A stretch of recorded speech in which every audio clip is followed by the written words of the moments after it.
tree. They were from the same family tree line as the Israelites. So when Joseph, a foreigner, is brought to the Pharaoh, the king of the land, he didn't just see a prisoner. He actually saw someone of his own tribal makeup. And this guy could actually interpret dreams. So under a Hyksos reign, not under an Egyptian reign, they would have been very open to empowering someone of their own race, of their own ethnicity, empowering them to become number 2 in charge, and basically run Egypt into the height of its glory. Now, what you're going to see is that this is the extent of Egypt during that period of time. We're going to see that go back and forth as we talk a little bit of history. So this also explains why after the Hyksos period, they would not know about Joseph. So what's going on? So the northern part of Egypt is being run by the Hyksos. The Theban Egyptians are not happy about this at all. They think an Egyptian should be on the throne. So they start to look north. The Mitanni is a powerful kingdom way up north. They're way more powerful than the Syrians, or the kingdom of Hatti, or the Hittites. Thank you for remembering that. Okay, so the main powers at this point are the Hyksos and the Mitanni. Okay, you following here? Yeah. Okay, so finally the Theban Egyptian group unites together. They overthrow the Hyksos, and osmosis comes King Pharaoh over the entire land. So now, for the first time in a long time, an Egyptian Pharaoh sits on the land. This is also the time that they would not have paid attention to Joseph's family, to Joseph's line. Now an Egyptian's calling the shots, and the last thing they care about is honoring some promise made by the Hyksos emperor. This is when Israel goes into slavery. Okay, yes. Now, one thing to keep in mind, the most fertile part of this land is right here and right here. So Egypt is in power of the fertile land, but this little piece of property right here is prime real estate. It's also why God claimed it. Because all these empires, in order to do business, have to go right through Israel. So if you're going to do business, you got to go through here, which is interesting that God is only interested in this little scrap of land. But the benefit is, if God controls this scrap of land, He reaches out to that part, He reaches out to this part, this part, this part. Effectively, in a small piece of real estate, God's people can change the world. It's kind of cool, huh? See, geography matters. Okay, so Amenhotep I comes to the throne, and he's got destiny on his mind. You know, he's strengthening Egypt at this point. He's starting to place on them this plan to move northward into kind of the no man's land there and secure that.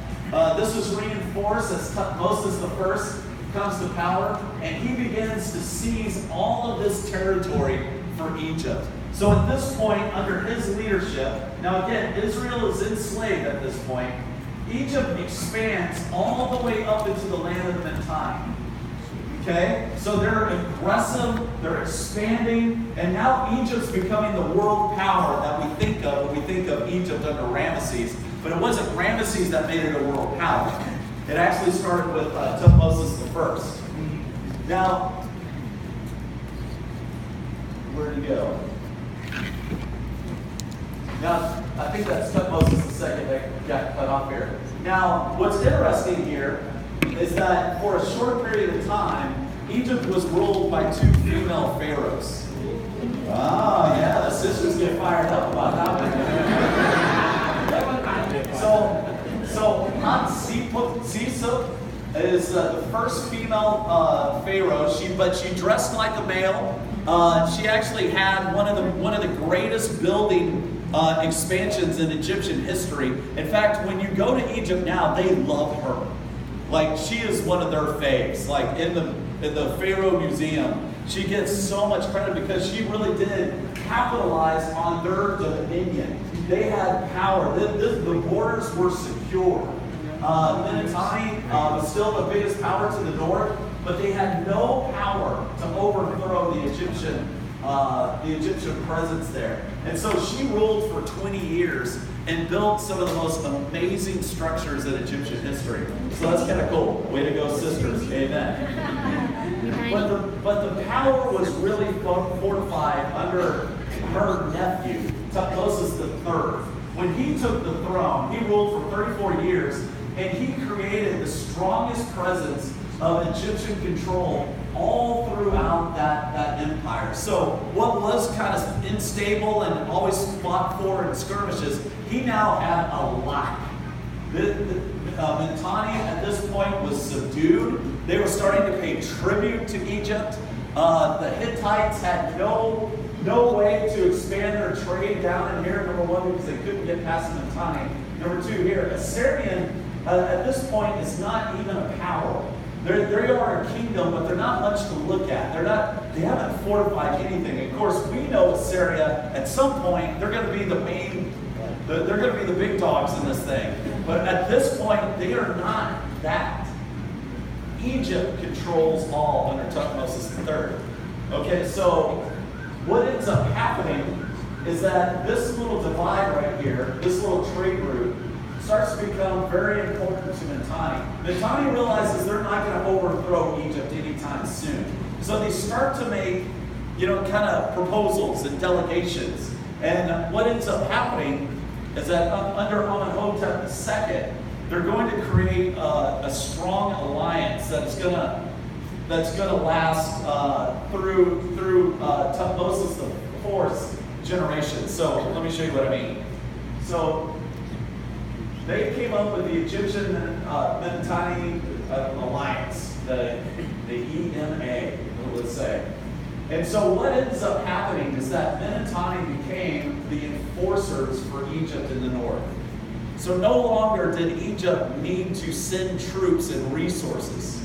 Under Thutmose IV, they actually had the strongest global empire, quite frankly, up until modern history.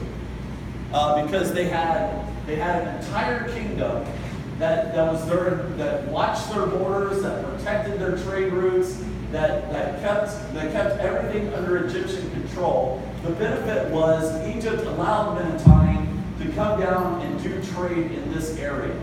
So no longer were they enemies, they were now friends. And so all of this is feeding into what you could say one huge empire with Mitanni as part of Pharaoh's enforcers. So now the Hittites are shut off to the north. Assyria is no threat to the south.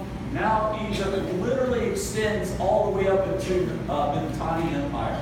So, that is the entire Fertile Crescent under Egyptian rule. It's pretty remarkable. And then it reaches kind of the honeymoon period.